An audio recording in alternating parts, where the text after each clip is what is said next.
意思啊？你来的不巧呢。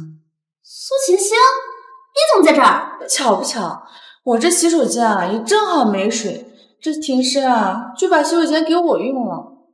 司神怎么可能同意你进他房间？你给我出来！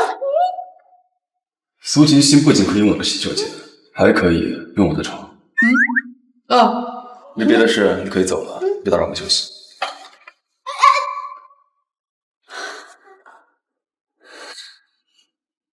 好了，我也走了。你刚刚为什么故意气走谢晴？怎么，你想邀请他进来？你不会不知道大晚上想干什么？你这是吃醋了？吃醋？哼，那笑死！谁会吃你的醋啊？告诉你，晚安。